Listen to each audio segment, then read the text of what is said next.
yesterday, is it video analytics that helped him, or is it human analytics that helped him? The human mind and the human eyes. Don't discount them, because only they will work. Yes, technology is important, but over-reliance on technology is disastrous. One of my colleagues spoke, I think from Satna, spoke about the Istanbul attack. Very interesting part to observe about the Istanbul attack was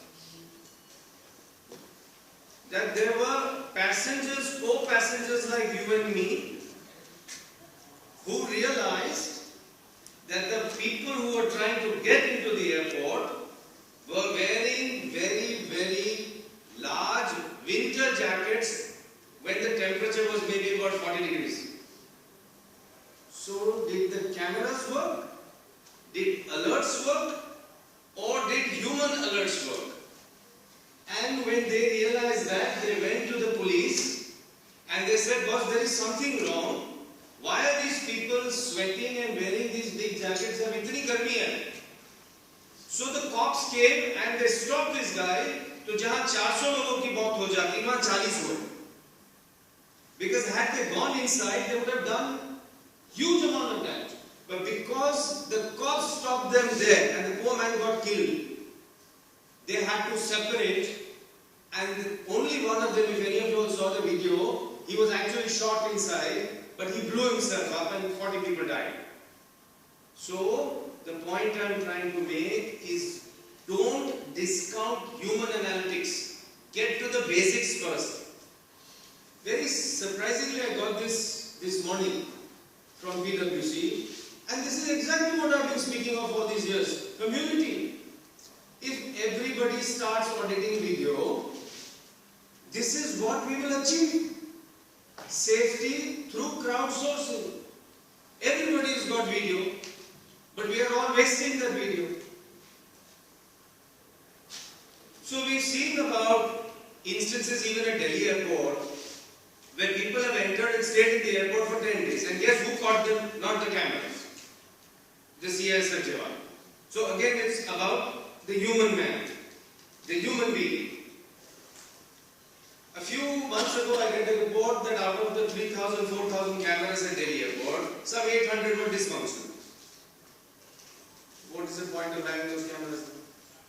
So if you start auditing on a daily basis, you will even observe that some of your cameras are continuously giving you trouble. You will even observe that some of your cameras are actually going off every day between a certain point of time. Now, is somebody doing that deliberately, that some cameras are going off a certain period of time? So this is what comes from auditing. Let's remember that auditing is a manual process. I don't deny it. It's a manual process. But it's a very effective process. It's a very dedicated process.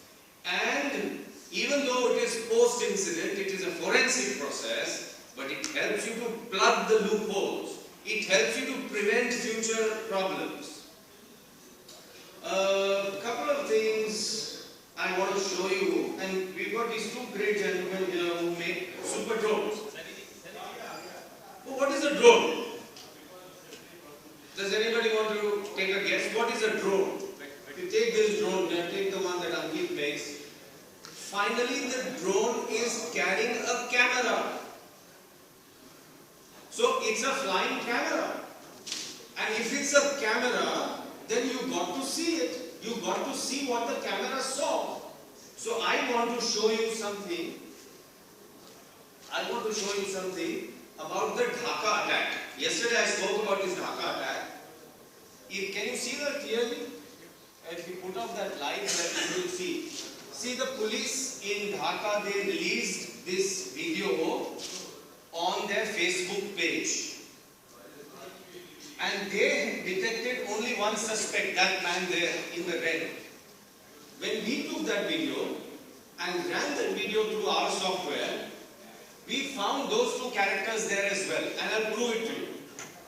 If you see the face of the man on the top, he's looking behind. If you see this guy here, he's looking at that man. Now I'll show you the few slides Just see how the heads are moving. Okay? Extremely in synchronization. Take a look. Just see.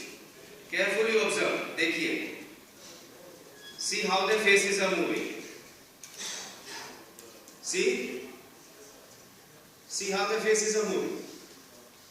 Just as this man is looking, the other guys are watching him. So he is actually signaling and telling those guys through his eyes. And the Bangladesh police themselves missed out on this. Why did they miss out and we were able to catch?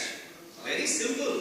It's not that our software did something brilliant or our software threw some alerts, but our software made it easy to work with that video. Video is a very heavy file format, so you can't go back and forth, you can't zoom into it, you can't deal with video, especially when you've got lots and lots of videos coming in. You need efficiency, and that is what our software brings to the table. Take a look at this small video that I'm going to show you. This is a river. Can you see? So, if your drones are flying over that river, somebody saw some sense in putting a camera to monitor the river. Now think about the Ganga. We are spending crores of rupees to ensure that the Ganga is kept clean. But how will you know that the Ganga is kept clean? You have to see what's happened in the last 24 hours. Only then you'll be able to check.